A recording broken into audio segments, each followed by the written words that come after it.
अब web development की शुरुआत करने से पहले कुछ ऐसी बेसिक चीज़ें हैं जिनके मतलब अगर हम समझ जाएंगे तो वेब डेवलपमेंट की जर्नी हमें और ज़्यादा इंट्यूटिव और आसान लगेगी।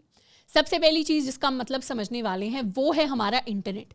इंटरनेट ऐसी चीज़ है जिसको हम फ़ोन पर यूज़ करते हैं, लैपटॉप पर यूज़ करते हैं, कंप्यूटर्स पर यूज़ करते हैं, पर इंटरनेट एग्जैक्टली वर्क कैसे करता है। तो यहाँ पर हम इंटरनेट के वर्किंग में बहुत ज़्यादा डीप में नहीं जाने वाले, हम बहुत बेसिक सा ओवरव्यू लेने वाले हैं ताकि ऊपर ऊपर से हमें चीज़ें थोड़ी सी समझ में आ जाए। अब सबसे पहले बात करेंगे इंटरनेट की जो बेसिक डेफिनेशन है उसकी। इंटरनेट को अगर हम समराइज करना चाहें तो उसका मतलब होता है interconnected network of computers around the world. यानी पूरे वर्ल्ड के जो कंप्यूटर्स हैं, यहाँ पर कंप्यूटर्स का मतलब बेसिकली सिस्टम है। सिस्टम में हमारा लैपटॉप भी आ सकता है, सिस्टम में हमारा फोन भी आ सकता है। तो जो भी मशीन, जो भी डिवाइस जो इंटरनेट के थ्रू कनेक्ट हो सकता है उसी को हम यहाँ पर कंप्यूटर्स कह रहे हैं। तो जब दुनिया भर के कंप्यूटर्स एक दूसरे से कनेक्टेड हो जाते हैं तो एक नेटवर्क ऑफ कंप्यूटर्स बनते हैं जिसमें बहुत सारे इंटरकनेक्टेड कंप्यूटर्स होते हैं एंड इसी नेटवर्क को हम इंटरनेट कह देते हैं।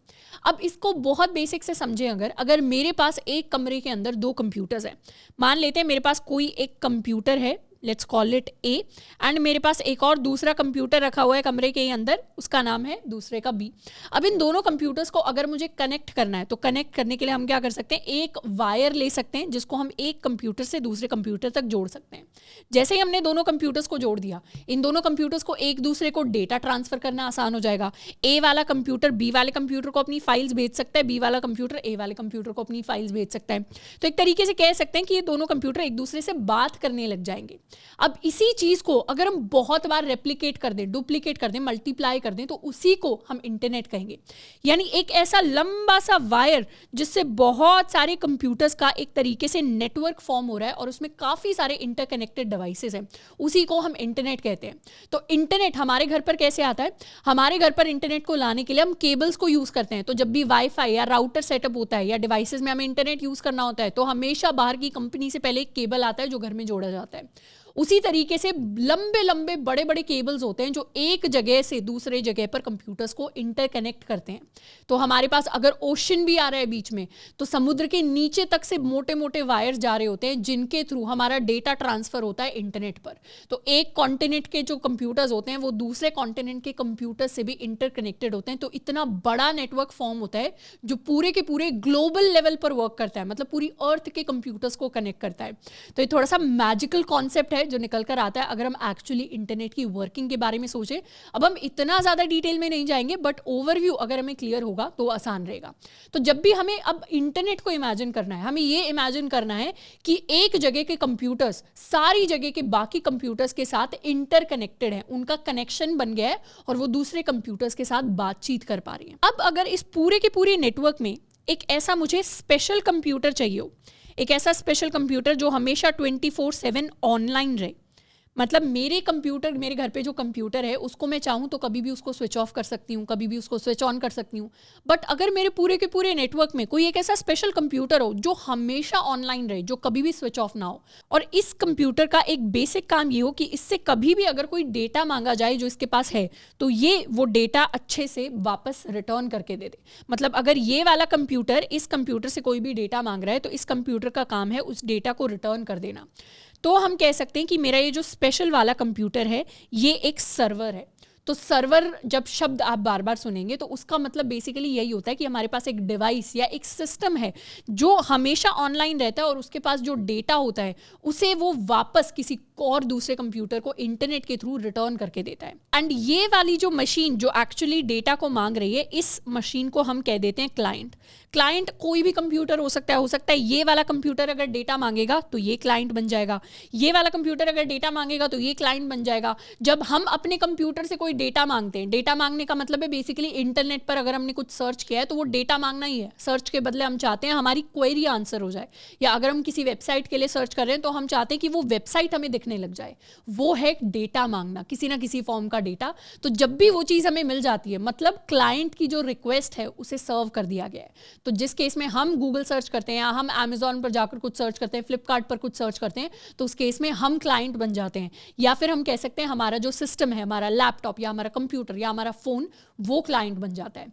तो दो इंपॉर्टेंट चीज़ हमें याद रखनी है कि एक होता है हमारे पास क्लाइंट, एक होता है हमारे पास सर्वर। क्लाइंट का काम होता है इंफॉर्मेशन मांगना, सर्वर का काम होता है इंफॉर्मेशन सेंड करना। और सर्वर जो होते हैं अच्छे सर्वर्स वो 24/7 हमारे पास ऑनलाइन रहते हैं। अब हर जो कंप्यूटर एक इंटरनेट के अंदर आता है, हर एक कंप्यूटर के पास अपना एक यूनिक आईपी एड्रेस होता है। इस कंप्यूटर का एक अलग आईपी एड्रेस होगा, इस कंप्यूटर का एक अलग आईपी एड्रेस होगा, इस कंप्यूटर का एक अलग आईपी एड्रेस होगा और हमारे सर्वर का भी एक अलग आईपी एड्रेस होगा। आईपी एड्रेस को हम कुछ ऐसे समझ सकते हैं कि जैसे हमारे पास अर्थ के ऊपर बहुत सारे प्लॉट्स हैं, अब हर प्लॉट का अपना एक यूनिक एड्रेस होता है। चाहे आप दिल्ली का एग्जाम्पल ले लें, मुंबई का एग्जाम्पल ले लें, गुजरात का एग्जाम्पल ले लें, हर जगह कोई ना कोई अगर ज़मीन होगी तो उस ज़मीन का अपना एक कोई ऑफिशियल एड्रेस होगा। हो सकता है वो ज़मीन सिर्फ एक खाली प्लॉट हो सकता है वहाँ पर कोई अपार्टमेंट्स बने हुए हो सकता है वहां पर कोई बंगलो बनाओ, बट हर एक प्लॉट ऑफ लैंड का एक ऑफिशियल एड्रेस होता है। उसी तरीके से इंटरनेट पर जितने भी डिवाइसेस इंटरकनेक्टेड होते हैं, हर किसी का एक यूनिक एड्रेस होता है। आपके कंप्यूटर का एक यूनिक एड्रेस है, मेरे लैपटॉप का एक यूनिक एड्रेस है, और इन्हीं एड्रेसेस की मदद से हमें पता चलता है कि हम किस डिवाइस के साथ बातचीत कर रहे हैं। तो हर एक सर्वर का भी अपना एक यूनिक आईपी एड्रेस होता है। तो जब भी आपने अगर हैकिंग वगैरह की मूवीज देखी होंगी तो उसके अंदर यूजुअली दिखाया जाता है कि वहां से आईपी एड्रेस के थ्रू वो लोग ट्रैक कर लेते हैं कि कौन से कंप्यूटर से कोई भी डेटा जो था वो सेंड किया गया था, या कौन से कंप्यूटर के थ्रू हैकिंग की एक्टिविटीज कंडक्ट हुई थी, क्योंकि हर एक डिवाइस के पास अपना एक यूनिक आईपी एड्रेस होता है जिसके थ्रू हर एक डिवाइस ट्रैकेबल होता है इंटरनेट के ऊपर। अब बात करते हैं कि इंटरनेट एग्जैक्टली वर्क कैसे करता है। अब जब भी हमारा जो क्लाइंट होता है, क्लाइंट यानी कोई भी कंप्यूटर, क्लाइंट आप भी हो सकते हैं, क्लाइंट मैं भी हो सकती हूँ। क्लाइंट बेसिकली वो कंप्यूटर है जो इंटरनेट को यूज़ करना चाहता है, इंटरनेट पर कुछ सर्च करना चाहता है, ब्राउज करना चाहता है।